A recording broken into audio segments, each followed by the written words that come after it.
Hello and welcome to yet another episode of Let's Take Charge, a podcast series by anitaB.org India. Today, we are in conversation with Neeraja Ganesh, who is a speaker, an advocate, a voice of many, many women who've come from different backgrounds of technology and continues to be a breakthrough in so many of the lives of the people that she meets and interacts with. With over 25 years of an IT illustrious career, she moved into a foundational role where she started setting up interactions and spaces and platforms for women to find careers and jobs of their choice. And then she's gone on to become such a powerful voice of advocacy in our midst. It's a pleasure and honor to have Neeraja here with us today. Neeraja, welcome to Let's Take Charge. Thank you, Shreya. I mean, what a way to have this conversation. We speak plenty of times, but on this platform today, I'm looking forward to this. Same here. I mean, when we started working together at least a decade ago, I think. Absolutely. That's right. So, and I would never have imagined that this will happen.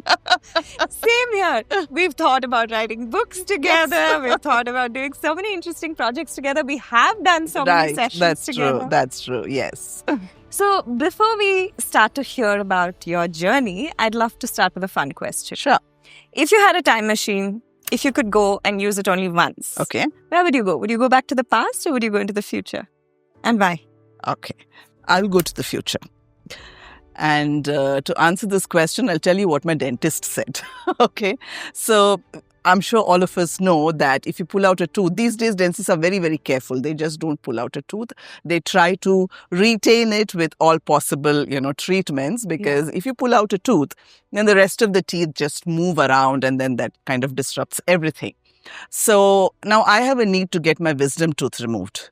So I asked the dentist the same question. If I were to remove my wisdom tooth, then what happens? The rest of the teeth will move around then, it's going to be a problem. And she said, Neeraja, everybody wants to move only forward. The teeth also like to move only forward. So your wisdom tooth is the very last and not a single tooth will want to move backwards. And hence, and similarly, I only want to look at the future. Forget the past. Oh, I love that. There's this line that my guide, Anil, he uses a lot, my Gestalt therapy guide. He says, there is no future in the past. So it's like, go ahead. Right, absolutely. Forward. Yeah. If you had to swap careers for a week with someone, for a completely different field, different role, who would it be and why? Okay, I can't really think of what else I would have been doing, but one of the things that I visualize very often is to be a singer, because I think I just can never sing. You can see me, you can hear me, and this is not a singer's voice. But, when I'm kind of listening to Spotify, I visualize singing. So maybe a singer. Yeah, same here. I can't sing to save my life. What is the most daring thing that you've done professionally and how has it paid off? I quit without having another job. Right? 25 years of a tech career. And then I just quit. I didn't have another job. Now, whether it has literally paid off, I'm not very sure. But it has paid me off in so many ways. One of the reasons I think we are doing this, I don't think we would have probably done this if I had continued to be a technology leader, doing my own bit in my own organization. So the way it has paid off, and I tell you why it was risky. I mean, of course, money is one part of it. Will I ever make that kind of money again was not the risk question. Can I keep my sanity without a job was the bigger worry, right? What will I do? And the kinds of things that I have done, the kind of impact that I have been able to create with every conversation, every post that I write, I think it has really, really paid off. But that was probably one of the big risky things that I did.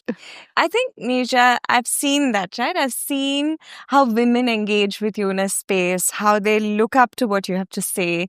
And I've seen the magic that you bring into your classroom or your masterclass spaces that you take. And I think it's so endearing to watch because you've amplified this space for so many women's careers. So I think it was a beautiful transition to also even witness to, through the journey. Yeah. So, of course, your journey has been remarkable. You've transitioned from IT to leadership coaching. Looking back, was there a moment in your education or your early career at that time which felt like a setback, but it turned out to be the best thing that could happen? So I speak a lot about this in my TEDx talk, so it's not a plug for people to go and watch my TEDx. No, it is a plug. People should watch your TEDx. But I will talk about 2 or 3 things, right? Early education. I wrote the common entrance test to get into engineering, but I got a lousy rank and hence a seat in some remote place. And my father then said he's not going to send me there. So then I had to do a BSc, which not many people really appreciated, at least in those days, a Bachelor of Science. But I chose to do maths, statistics, and economics, my passion subjects. And I think that was definitely a setback of sorts because you only have to do engineering, right? You can't be doing something like a science, a setback of sorts, which is really, really kind of, been very transformative for me. The other thing was, I think, in terms of my picking up a career, which I never thought I would because my parents were really looking forward to get me married. And I said, let me do a little bit of studying of these computers and try and work in some tech company, make a little bit of money, which then eventually has gotten me to a 25 years of a technology career, right? In those 25 years, it's not been always an up. There have been a lot of low moments, but I think with every low moment, it has shown me an opportunity. And that's definitely something that I want to tell everyone about, that there's nothing called a low moment. Yeah. It's just a trigger because otherwise we are not going to look at life differently, opportunities differently. And lastly, when I moved out of ANZ, where I thought I will retire from, but then that ANZ just decided to outsource a part of their organization to Capgemini. And I happened to be in that spot. It was testing services. It was not an area of my expertise. And I went into Capgemini, which was a testing center of excellence. And I think they really didn't want me there because I'm not a testing expert. And I thought, okay, now is the time, all doom, right? But the way things evolved and the way I kind of put myself across because of the rest of the expertise I had. So what if I'm not a testing expert?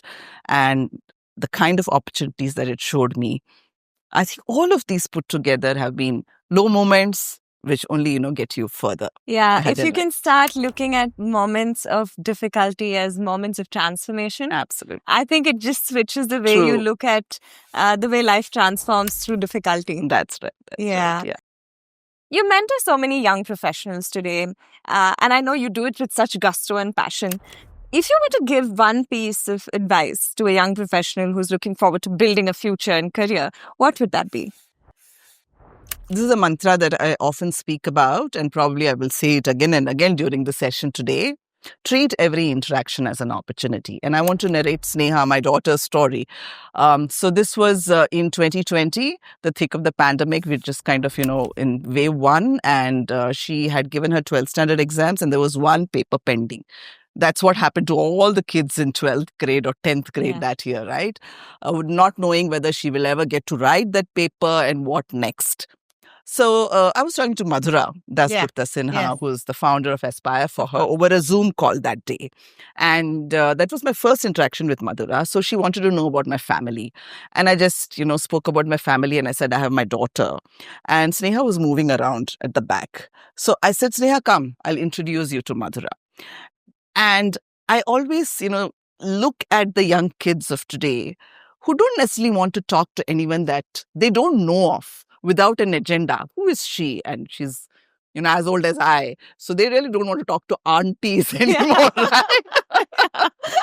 But Sneha said, okay, Mama's calling. So she came by and Madhura had a chat with her. And she said, there's an ambassador program that we are going to launch at Aspire for Her for girls in the age group of 18 to 25. Would you like to be part of it?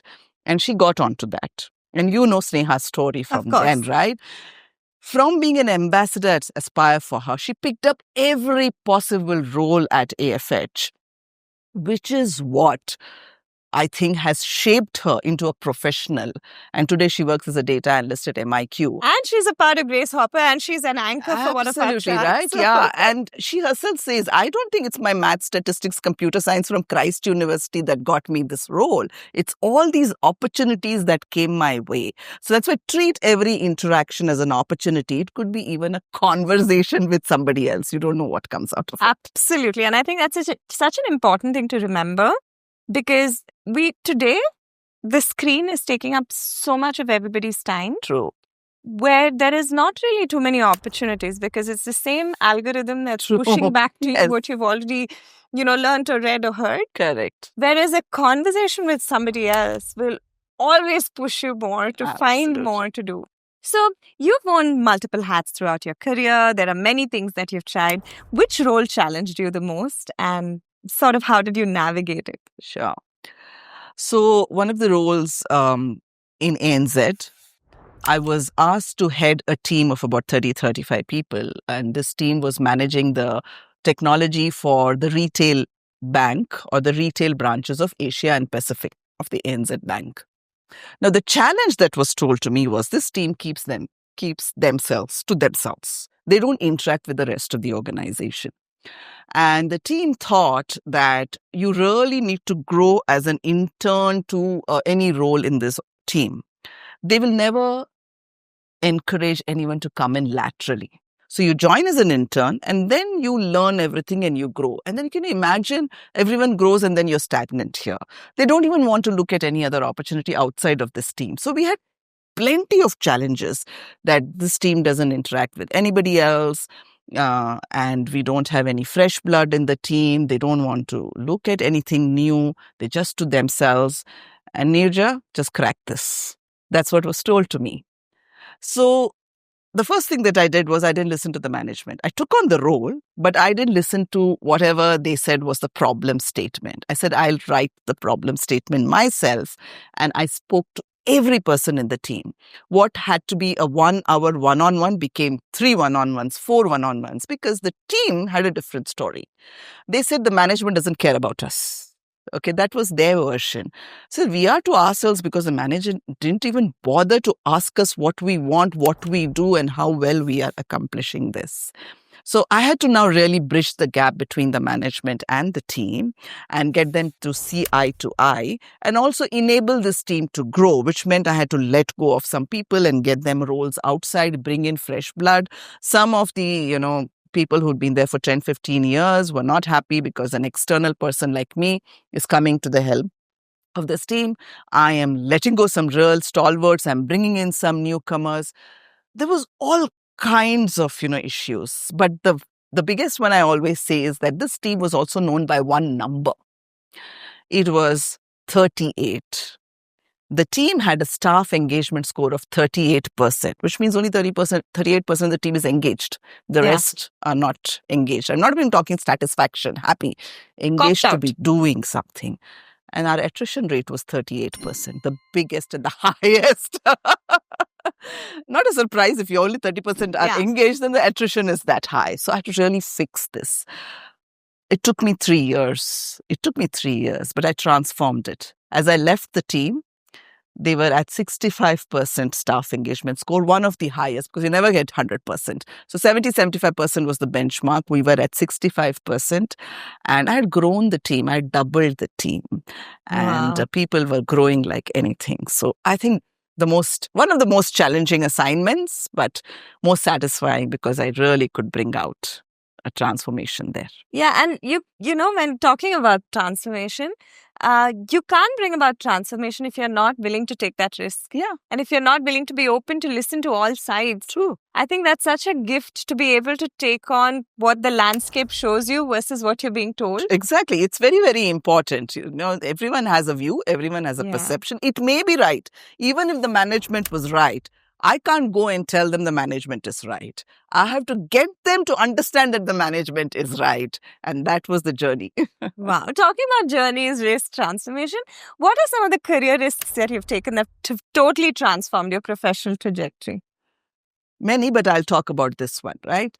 So, Shreya, I don't know whether you know of me from my earlier days, if you've heard of this story where I say I was a very meek, timid, shy girl. Yes. Nobody believes this today, but that's what I was. I come from an extremely conservative family, an only child, kept to myself. I did my things. I did it well. That's why I kind of did well in college and then when I started working. But for the first 10 years of my career, I wouldn't even say hi to the person who was sitting next to me. I was that meek. I was that shy. And I suddenly got called out to lead a team, the same team that I was working in, but I was asked to lead that team, which had about 10 other people because my team lead had to travel on site for 6 months. And everyone in my team was as good as me technically, but I was a little more technically qualified, so they made me the team lead. And this was a time when we had taken up work from on-site. We had offshored it. So all eyes were on our team. Are we doing it as good as the on-site team is doing? And any small thing that we would miss out was blown out of proportion. So I had to really speak up about my team who are really trying their very best, and these small mistakes can be ignored because we are doing such big things. There was another transformation that was happening in the organization, which was a CMMI level transformation, which meant we had to follow certain processes that the organization had established, comply to it so that we can get the CMMI accreditation. And we had to do a self-compliance review every week and give this report to the managing director. My first self-compliance review, the numbers were pathetic because, I'm like even if a little bit is away, I'm going to say no to it. I'm that. I'm not going to say, no, 90% there, it's a yes. No, it's still 10% away. So it's a no. And there was no not applicable. So it's either yes or a no on that Excel sheet. So I was like really bad score. And then I took this data and I went into this big meeting with the managing director was chairing. Everybody's scores were fantastic. Mine was not. And in that meeting, I told the managing director, we are struggling.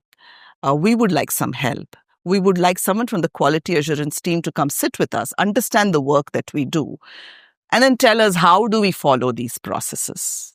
The rest of the folks thought I've gone berserk. First of all, I'm new to this role. And suddenly this girl who never speaks is speaking up. She's kind of challenging the managing director that, maybe there's a problem with the processes. And they must have thought in their heads, if not out of the organization, at least she's out of the team because she can't even lead the team. She doesn't know how to follow the processes. That was a big risk. But I knew I had to speak up. I can't just comply, just make it a yes or just do certain things when the team is not knowing how to follow the processes. The next day, the managing director announced a concept of quality representatives, not only for my team, but for every team in the organization. They will come and sit with you, understand the work that you do, and then tell you how to follow the processes. When the QR came, quality representative, they realized that they had not built the processes for the kind of work that we were doing. We were doing production support. The processes were for development projects. They went back to the drawing board and they rewrote all the processes. It was not only a help for our team, but many other teams like mine, but for the organization. Because imagine if an external auditor had come to audit, and what would the scene be? Yeah. And I realized it's important to speak up. And since then, I've been speaking. No, I think that brought so many elements, right? One is to be honest. Yeah. I think there's so much fear. So many times we're afraid to speak up because our honesty we feel is not great. Two, my learning from that was being able to ask for help is such a powerful thing. To be able to say, hey, this is not working. Can we figure something out? Correct. Is one of the most underrated, tricks in the book. Because when you ask for help, not only are you acknowledging that there's something wrong, you're also asking for people who probably know better or understand better.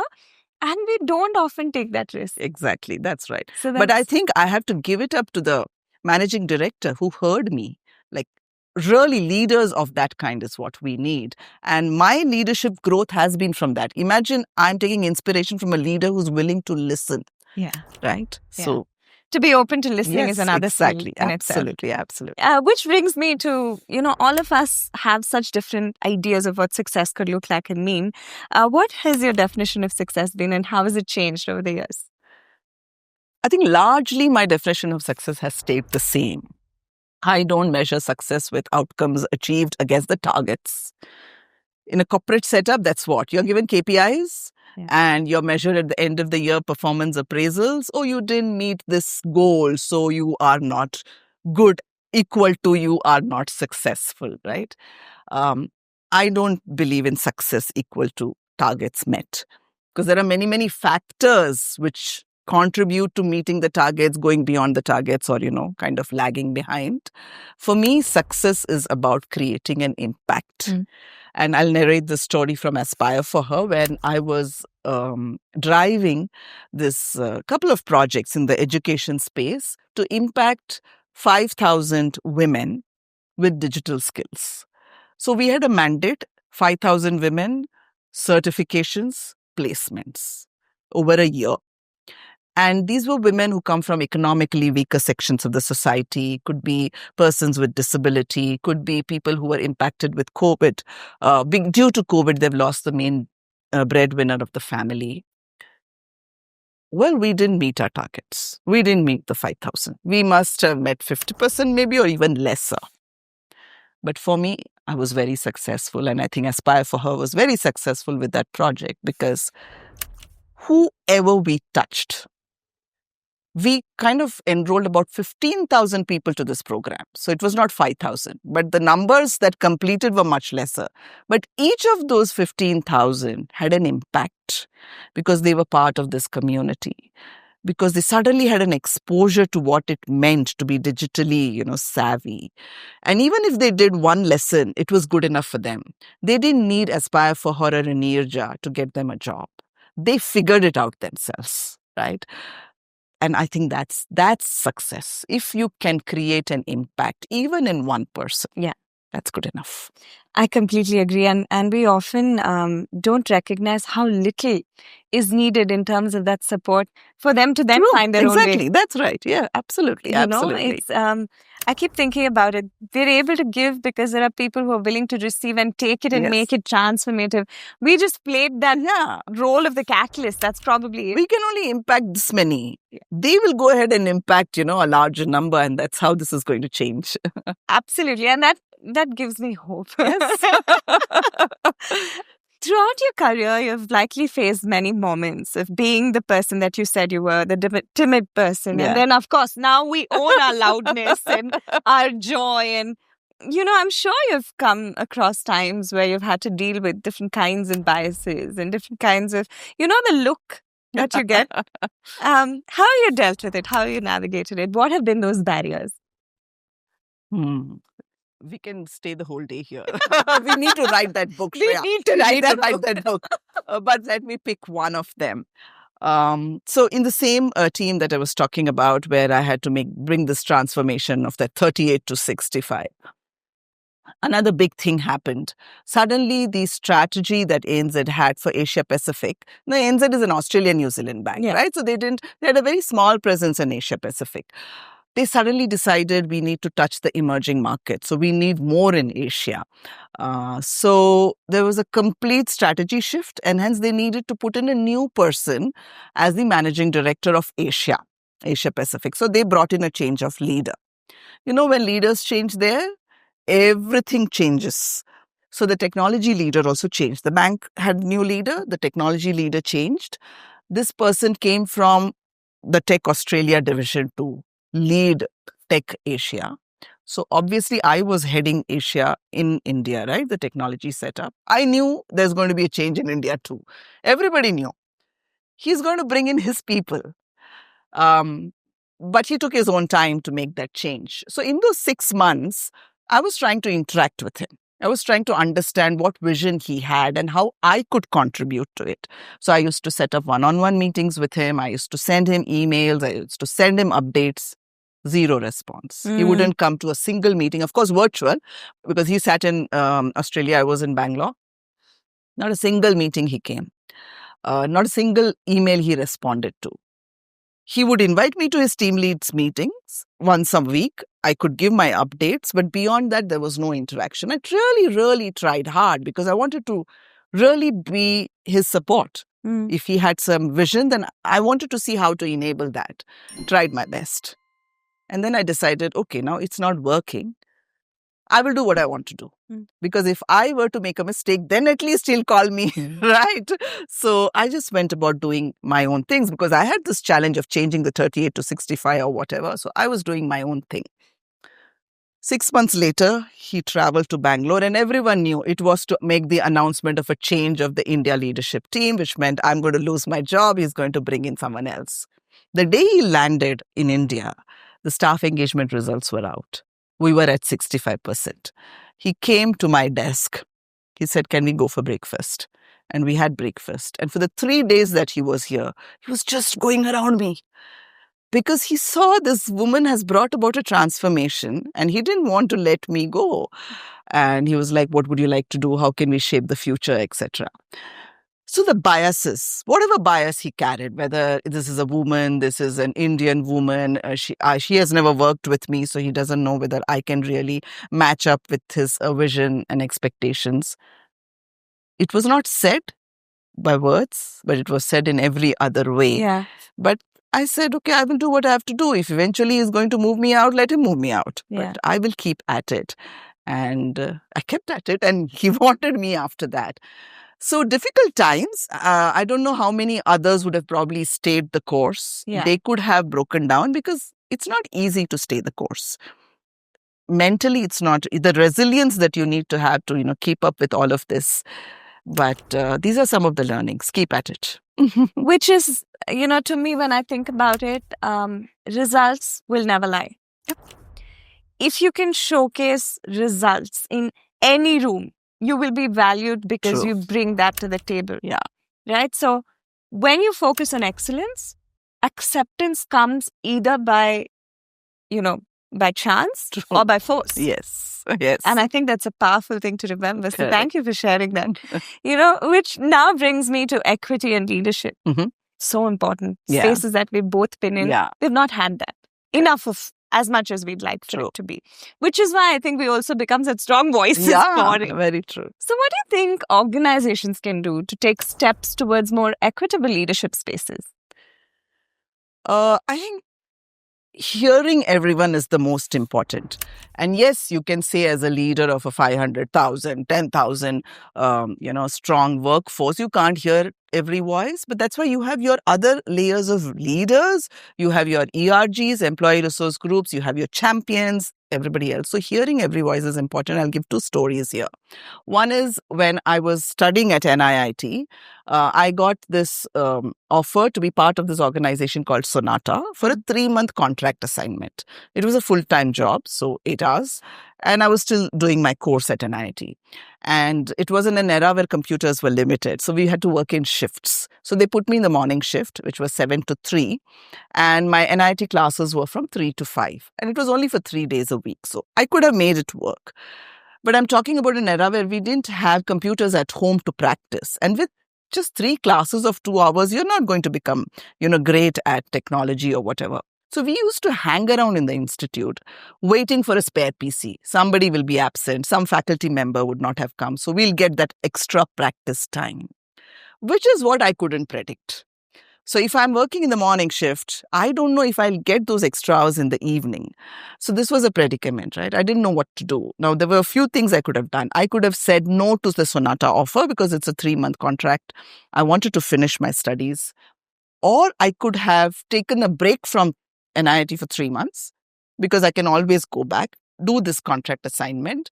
If it didn't convert, I can go back. If it converted, then we'll think it's true. Or do both together. And do both miserably because I'm not going to get extra hours to practice. So I'm going to not do well at the institute. And that will work on my head. And when I'm performing at Sonata, I wouldn't be the best. This meek, timid, shy girl, I don't know what came over me. I went and spoke to the senior management. I didn't have a solution. I just stated the problem. I told them I can't work these shifts, but I can work. So please help me out. Everybody around me told me, they're not going to do anything. They'll say, you finish your course and come back. We'll see if there's an opportunity for you. Or you quit that and you just work here. Anyway, I said what I had to say. 2 days later, I still remember her name, Suman. She was not my boss's boss, manager's manager. She came to me and she said, Neeraja, we heard you. We're going to make an exception for you. We are going to give you a dedicated computer. So you don't have to work in shifts. You can come whenever, you can go wherever, finish the work that we give you for the week by the Sunday. And that was it. I didn't have to work in shifts. So I would go to NIIT. If there was a spare PC, I would do my practice, come back, work here, go back. I used to leave home at 6, go back at 8 o'clock in the night. My parents didn't know where I was. I'm talking about a time and age when we didn't have phones and WhatsApp. So they just sent some dabba with me. This is food, go, come back. Hopefully you'll come back in the night. But that is what they heard me. Yeah. This young girl, not because I'm a woman or a girl, because they wanted students, that fresh blood they wanted in the team. And they made an exception for me. It's not, they're not doing me a favor. Yeah. This is what the student needed. She needed a dedicated computer. And that is equity. Yeah. It's not about bringing same number of girls and boys or whatever. It is about hearing what this person needs and seeing how to enable that. On the other side, many years later, when I was part of Aspire for Her, we were doing this program for, I told you, the same certification program for a group of women who had lost their primary breadwinner to COVID. So I used to meet with the community every few weeks over Zoom. So in one of the Zoom calls, and on Zoom, nobody comes on video. Yeah. On one of the Zoom calls, there was only one lady who kind of, had her video on and the smile on her face. And I kind of continued to engage with her. She had lost her husband to COVID a few months before. She comes from a remote village.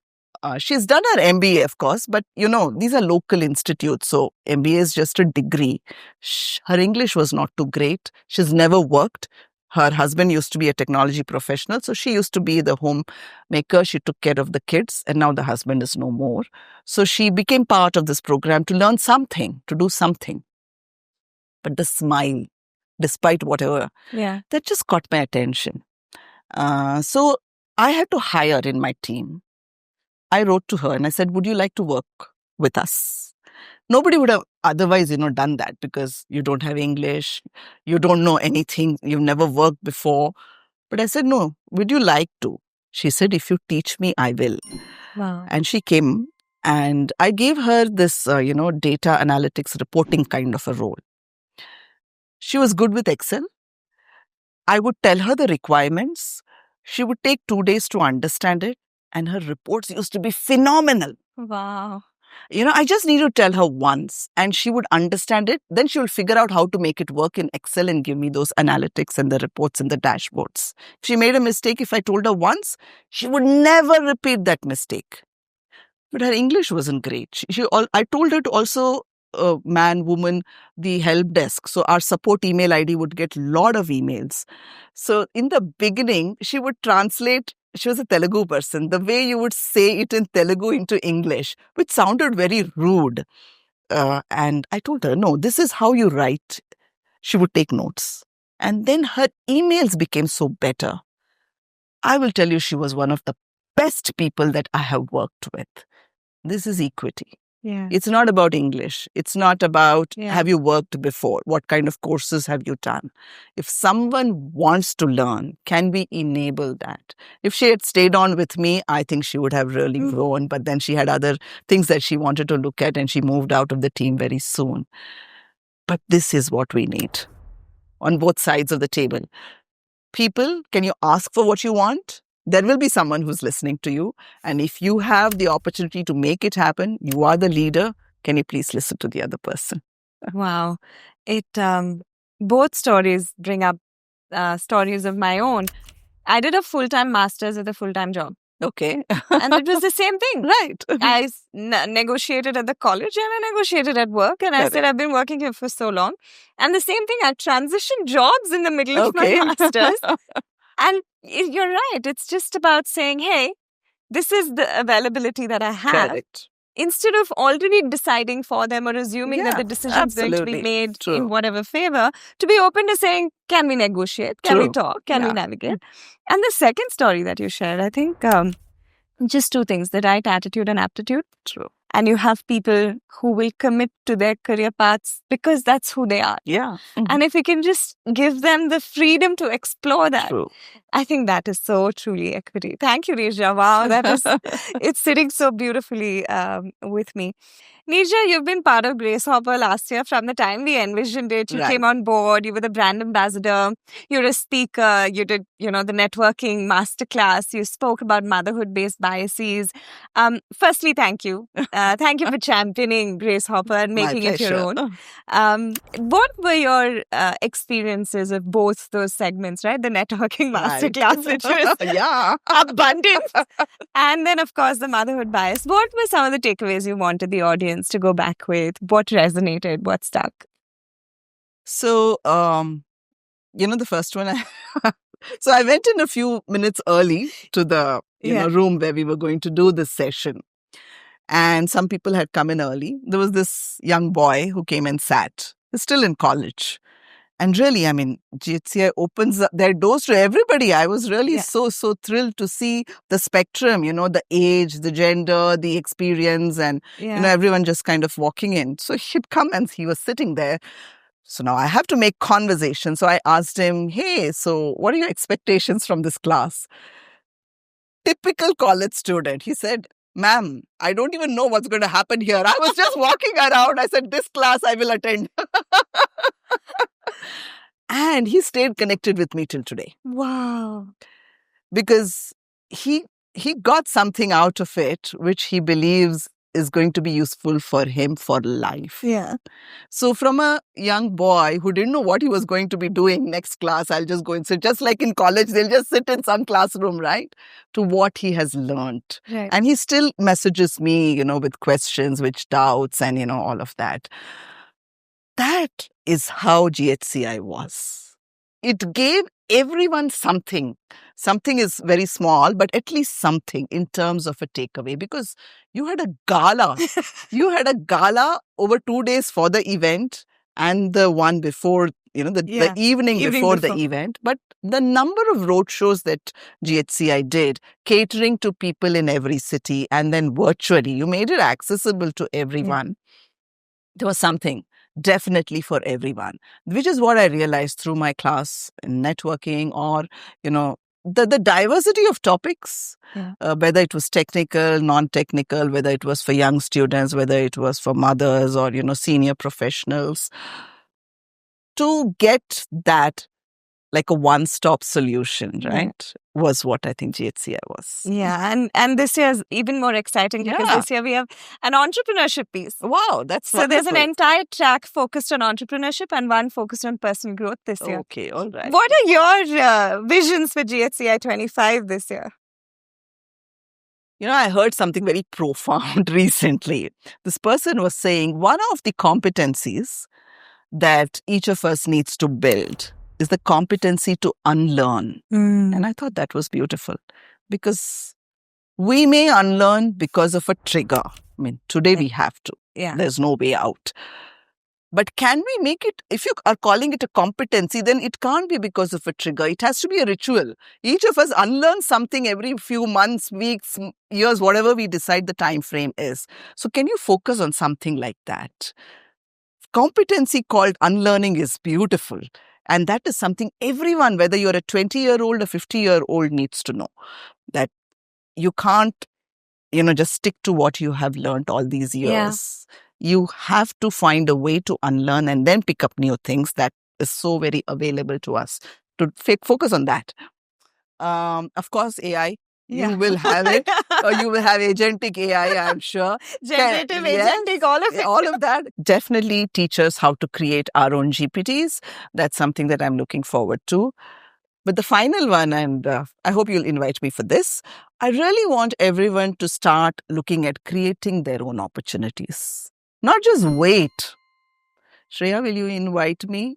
I'm not waiting, right? I'm creating my opportunity right here saying, I would like to do this. Absolutely. Right? there's no dearth of opportunities, but you can't just wait for someone to tap on your shoulder and say, come, come, come. Just go and create your own opportunities. I would really, because this year I've been talking that. Yeah. Any podcast, any webinar, any conference, my talk is around create your own opportunities. Let's do that then. Let's do that. It'll be fun. And Neeraja, thank you for showing up for us. You're such a champion. You're such a Anytime. collaborator. So is Madhura. So is Jacinta. I think when I think and look at the women that we have standing shoulder to shoulder in the circles that we've created, True. it's so incredible. Kavita, it's like a sisterhood of sassy women. Absolutely. Who show up in absolute presence for each other. And I'm so grateful for that and for you. I really want to urge everyone who has probably not yet experienced this, but even if they have experienced it, to go all out and make something out of it, right? Yeah. The kind of opportunities this platform offers, if you're volunteering, and I want to kind of talk about it.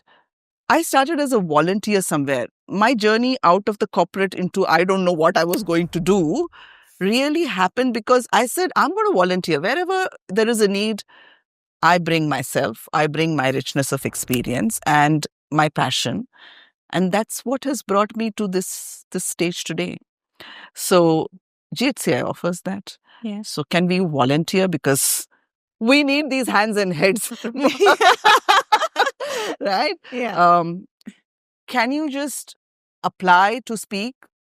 Because the thought leadership that is sitting in each person, just 2 or 3 or even 100 people can't, kind of take the world by storm. Absolutely.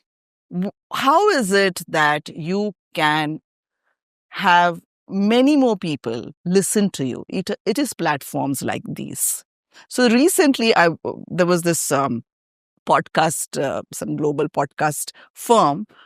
I said, I want to do a talk on how to get yourselves invited to podcasts. I wanted to kind of tell people, because why should everyone get invited to podcasts? They're not my competition just because another guest comes and sits. Because we want to hear your thought leadership. Yeah. And if you don't know how to pitch yourselves and be a guest on a different podcast, then your thoughts stay with you. So I want people to make use of every possible opportunity, not only just attend and take the goodie bags home. Absolutely. But volunteer there, speak over there. Spread the word around, because this movement cannot happen just with, a few people. Yeah. And I do that. The minute I know of some event happening somewhere, I just spread it to all the 100 networks that I'm part of. Yeah. Somebody somewhere who didn't know of this happening will get to know and will show up. Absolutely. Like that college student who just walked in. And I think, I'm not saying because he sat in my networking class, but because there's something that he would take away which will make his life. He's kind of going into a different trajectory altogether. Absolutely. And every opportunity you hear, listen, or absorb something has the potential to be that. It's just how you look at it. It is. Shreya, do you remember when I saw you first? No. You don't, right? No. And I'll tell you. She Rose conference in 2016, you were the MC. Correct. That was the first conference that I was attending, which was outside of work. It was a conference for women on a career break. Yeah. I was not on a career break. I was not contemplating a break. I fought with my husband to come on a Saturday to that conference. He said, why are you wasting a Saturday? Because I don't think you'll ever take a career break. But I just went, and I don't know what made me come there. You were the MC. Yeah. And I kept thinking, what has she done to become the MC here? How does one get these opportunities? That was the first time I, spotted you. And then I did so many other things. I must have been at conferences where you spoke, I spoke, both of us were on panels together. Then Jacinta happened to us. That's right. And one thing has taken us to, so many things. That's what all these platforms do. Yeah. So I really wish more and more people will, Absolutely. And talking about agents, I'm sure in the future our agents will be in these chairs. Yeah. We should be holidaying on treks and listening to music. Done that. Try to become a singer. I will work with you. We will not have an audience, but we will attend it.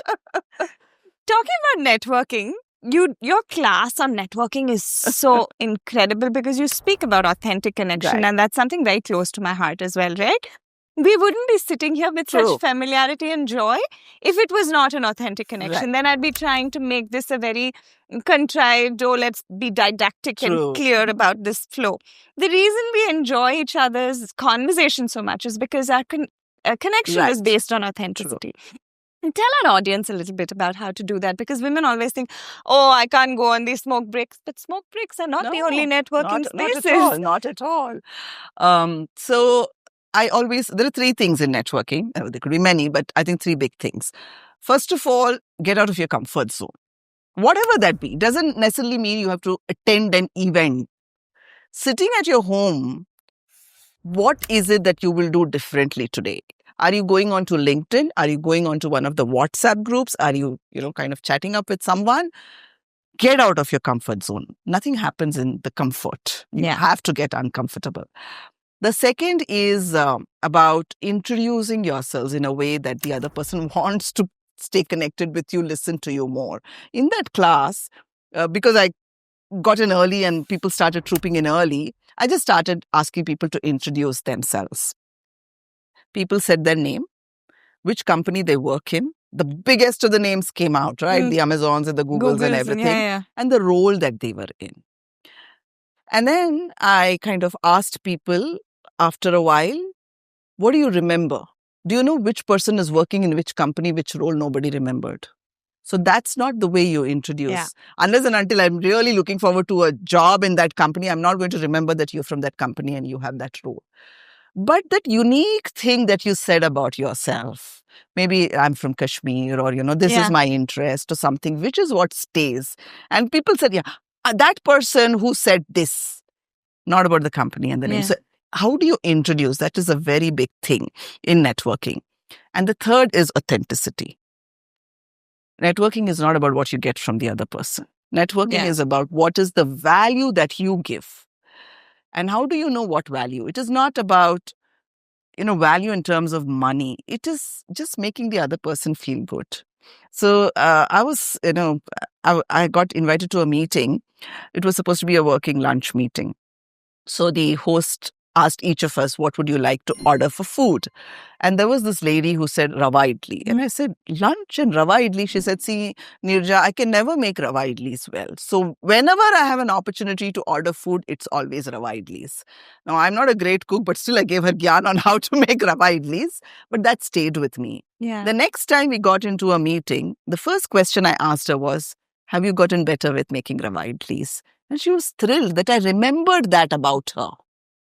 And that's all it takes, Shreya, to, build the authentic connection. Yeah. Try to know the other person genuinely in a better manner. It could be a professional conversation. It could be about the person's ambitions, aspirations, challenges, or it could be as simple as a rava idli. That's the key to networking. Absolutely. And you actually brought up my next question, which was many people think they're restricted because now they're working from home. They think that is a detriment. Many people have this thing of saying, oh, but I don't get invited to these places. But that connects back to what you said about making that opportunity. True. Ask for an invite, right? That's right. And when you look at it, networking is, like you said, it's just about being genuine and really interested in going beyond WhatsApp. True. That's all there is. Yeah. Is there any unconventional networking strategy that people don't typically think of? Or is it just what we spoke about? You don't necessarily need to be at an event to network. Let's start there, right? Yeah. You can be sitting, and today I really, while in my master classes, I say attend events. But today I think, and for those who attend a lot of events, then there is this saturation point that you've reached. Which event and what event, and I don't want to attend events. So for those who are starting out, maybe event is a good place. Go, to small meetups, big conferences. You will meet people that you have not otherwise met. But sitting at home, I do all my networking sitting at home. We have platforms like LinkedIn. We have a ton of networking WhatsApp groups. Even GHCI has a couple, right? And get out of the comfort zone. There will be a lot of conversations happening on that WhatsApp. But can you go one-on-one with someone and, try to have a chat? And that's networking for you. So when I quit from my corporate, which was 2017, I connected with all the people that I had connected either at an event or on LinkedIn. Very, very unusual, things that they were doing, which interested me. That's why I stayed connected with them. People like Bhavna Tur. Yeah. So I was on a panel with her. And after I kind of decided to quit my corporate job and not knowing what to do, she had started Shenomics. I said, I would like to meet you. And she invited me to a Starbucks and we had a conversation. And since then, we've kind of collaborated on so many things. Projects, yeah. Jacinta and I were on another panel and we sat down for coffee. And after that, one of the things I always do is stay connected over LinkedIn, any social media, for sure. Yeah. You need to. So some social media told me it was Jess's birthday. Now, what will we do? We'll go and write on the wall, right? Happy birthday, Jacinta. She'll have 1,000 such messages. So she wouldn't even know that, Shreya or Neeraja wished her. But I chose to WhatsApp her one-on-one and said, happy birthday, Jess. And she was so thrilled. And she called me immediately. She said, this is so personal and I'm so touched by that. And then now I'm, contributing to HopeWorks, her mission in some way. So all my networking has happened sitting at home, of course, maybe events, but staying connected, genuinely knowing what they are looking for and helping them out in whichever way. It could be even spreading word about their mission. That's all. I'm not going to actively do anything more, but telling people that this is happening here, show up there, they want a speaker or they want a volunteer or go attend this event. All of that is networking. Yeah. So if you say if it is unconventional, I think this is unconventional. Yeah. I don't follow the conventional methods of show up, talk, and then what. I sit at home and I will connect with people. I help them in whichever way. And it has benefited me in many ways. Yeah, I agree with you because tomorrow I have a class, by the way, at HopeWorks. Okay. And, when I think of it, I always think of the magic it brings to me. A lot of times people ask me, why are you in a lot of these rooms? I said, not because of who I am. It's not my belonging in the room. It's what my belonging in the room can do to somebody else. Very true. Very right? True, very I can choose to not go to a lot of the True, places I'm true. invited to. But the reason I go is because I know that if I had a younger version of myself in that room Correct. and I saw somebody True. like this, I knew that it was possible for me to get there. Correct. Very true. Very true. Yes. So I think that's also the opportunities that we're talking True. about creating, Yes. crafting. And coming back to mentorship, because it's linked in some form, it's a lot of struggle for a lot of people to find the right kind of mentor. When you look back and when you look at the mentorship journeys that you've had and held spaces for many people, what advice do you have for identifying the right approach to get a mentor? Good one. Right approach, right? Any mentor is good for you. So let us start there. Many people say, okay, how do I get the right mentor? I'm glad you said right approach to find a mentor. Yeah, there might be very specific ones that you may, if you come and ask me, how do I get onto a, AI journey? I may not be able to help, but I'll put you across to someone who could possibly help you better there. But the approach is very, very important because what are you seeking as a mentee? Right. You are seeking help, which people are giving you. It could be paid platforms. I mean, there's no dearth of platforms. I think even Yes. Anita Borg has a mentorship platform. Every platform today has a mentoring, arm. And if you can't find mentors through that, there's LinkedIn, there is, social media. You go to event and you can ask, would you be my mentor? People are happy to mentor because we really want to give. We've gone through some experiences I would like to share. If it helps, why not? But the mentee has to ensure that he or she takes action, which is what is missing largely today. Because I do one-on-one mentoring myself. People pay up and come to my mentorship, one-on-one mentoring, sometimes to group facilitation also. I don't know how many take action, right? Yeah. Unless you take action, nothing is going to change for you. And that's a very, very small percentage of people. People are watching this show. They'll sit for 1 hour, 1.5 hours because it's entertaining. Yeah. But we're not doing this for entertainment, right? For What is the entertainment, you action? have so many other options. We speak about 100 things. Even if they can take one thing out of it and take concrete action, things will change for them. And that is what I would like everyone to become. And I know of some significant, transformations that have happened from people who've taken a small action because of what they heard from me or heard from someone else somewhere. That is the approach for mentorship.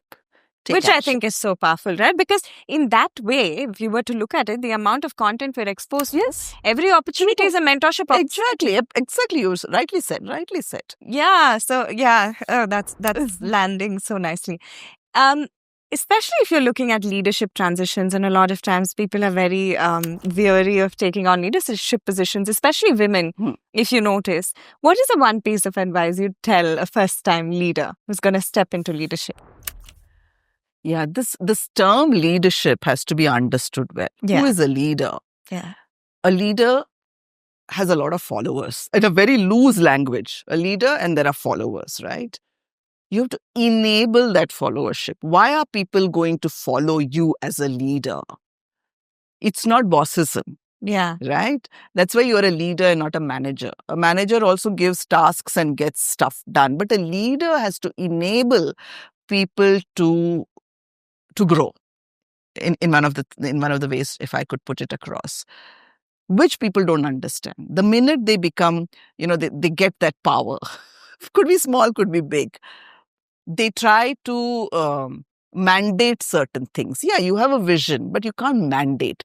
So for me, a leader is someone who shows the big picture and then leaves them to go ahead and do it in their own way. You empower them to do their stuff. I think you are a great example. Your team is, I'm sure, kind of benefiting from a leadership style like that, where you've shown the bigger picture. It could be, I need this kind of speakers, I need this kind of turnout to the event. It could be whatever. You've given them that big picture. Yeah. Instead of saying, can you go and find her? And if you say, find her, and that person is not available, they'll come back and say, sorry.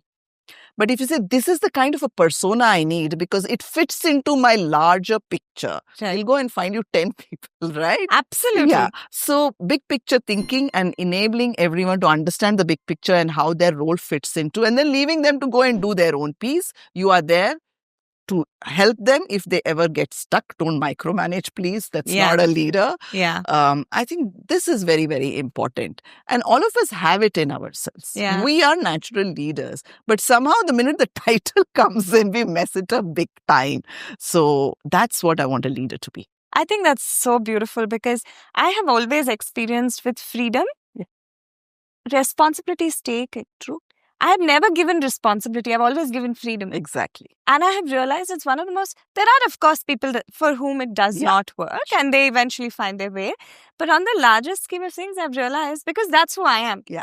Right? If you tell me this is what needs to be done and you give me my freedom to do it, it'll be done better than I could imagine. But at the same time, if I were to be straitjacketed into being forced into doing something, I would really be out of my water. So I think helping people find that water. True. And that's that also. It's, this conversation, Neeraja, is giving so much. It's just like... So looking back at the beautiful journey that you've had, is there like an insider secret that you have that you could tell the audience that's watching right now to apply into their lives? Of course, you spoke about opportunity and action and resilience, and there's so many takeaways. But is there that one insider secret or hack that they can apply? Shreya, in my life, resources have always been very scarce. I come from a conservative family where there was no talk of, forget career, going and working. There was only talk of, you graduate, we'll get you married, right? And I was able to get into NIIT because my father was taking his own sweet time to find the groom. It was going to be an arranged marriage. So that's why the mantra, treat every interaction as an opportunity. When resources are scarce, that's what we all do. Any small thing comes, we kind of grab onto it and we make the most out of it. Today, resources are plenty. Yeah. And hence you're spoiled for choice. Yeah. And then you're sitting on this high horse and saying, that's not what I'm going to do. And you lose every opportunity, right? So I think that has been the secret to my success. Whatever that success is, each one can, kind of narrate it in a different way. But if I am successful today, I'm able to create the impact that I always wanted to create. It is because I have looked at everything as an opportunity. Right. And GHCI was a fantastic opportunity for me. I created impact. I created Oh, so impact much. with networking. Next time you're going to give me a bigger stage. Of course. Or the parenthood, the biases and Yeah. the guilt that all of us go through as a parent. I think even fathers these days are feeling guilty, not only Yeah. the mothers. Yeah. But my March killed me this year. Everyone who heard me at GHCI invited me to do, a talk or a workshop for Women's Month. Yeah. Yeah. And I'm sure the rest of the year will follow like that. So treat every interaction as an opportunity, whether it's a WhatsApp conversation, whether it is someone on the road, whether it is at a podcast. I was at another podcast shoot the other day, and the host was taking time. So I was just sitting with the people who manage the studio, and I was telling them, what I do.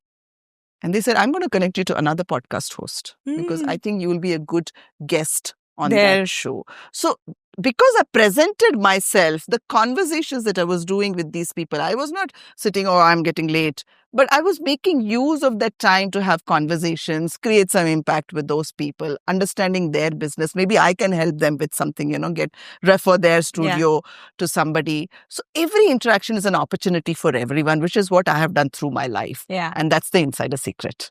And that's the amazing thing, because then you don't have to sell. Not at all. Never. I have never, it's right? Because then you're not selling, because you're genuinely engaged in forming, building and nurturing those connections. Very true. Very true. And your life is a testament to taking charge. From the timid Neeraja back then to, I read this quote. It was beautiful. It said, a note to my younger self. I'm reminding you that I have become the woman you are seeking. Absolutely. So I think that Neeraja would be so enamored by this Neeraja, like we all are. So your life is a testament to taking charge. If there was one piece of advice that you'd like to tell people about taking charge, what would that be, as we ask people to take charge and together? Right. You take charge in 3 ways. One, for yourself, for sure. Don't wait, as I said. Don't keep waiting for somebody to do it for you. Every moment you take charge and decide, this is what I want to do and I will do it. I'm not asking you to go and fight it out, physical fights. But like I said, my husband was asking, why are you going to this She Rose conference? And I had no clue why I was coming to that conference. Yeah. But something prompted me. So I said, let me go. And the transformation that happened, that because I never knew what it is to take a career break. What do women who take a career break go through? And this is 2016. Things are better now. But then organizations never even looked at these women as, candidates with experience. Yeah. Something shifted in me. I told myself, I'm going to do something. I don't know what, but something for these women, right? So one is you take charge for yourselves by having those conversations with everyone, explaining to them that this is important for you, because if you do this, then you'll be a happier person. And hence this entire ecosystem will be better for everyone. Second, can you help someone else take charge? If I have been able to do this today, the reason I narrate my stories is because it shifts something for others. And it is very, very important. I probably got pushed into the water to lead a team. Maybe you will never get pushed, but I want to not push others into the water, but help them through this. That's why I mentor. That's why I coach. That's why I do my, programs and I speak. So help others take charge, which is also an important part of it. And 3, after taking charge for yourselves, first yourselves, then after taking charge for others, is can you enable through some form of a platform? Each of us, I'm not expecting anyone to go build a tech platform, right? Even a small WhatsApp community helps. So there are so many people who say, I want to become a speaker. So many people come and say, I want to attend events. Now, instead of remembering every person and saying, here is an event, here's an opportunity to speak, I just put everyone into a WhatsApp group. And I just keep bombarding it with every piece of information. Right. And I'm enabling a community to take charge. So I think that's what take charge means. Thank you, Neeraja. This has been such a joyful, insightful conversation, and we've touched on so many interesting things. I hope the audience finds the magic that I have found in the conversation, as always, as I do. And it was an honor and pleasure to have you at Let's Take Charge. My pleasure. And Audience, take action. It is the most important thing. That's the way to take charge. There you go. Such an insightful, amazing conversation. And it's not often that you come across so many takeaways in one. So make sure to go and apply that. That was Let's Take Charge. And that was Neeraja Ganesh. And make sure you like, subscribe, and share. Follow us on all of the platforms and keep it locked for a lot more coming from Let's Take Charge. This particular episode is filmed in a very interestingly new environment. So excuse with us if there are a few glitches in the sound. The next one will be absolutely fine. Thank you for keeping it locked with us, and we will see you in the next episode.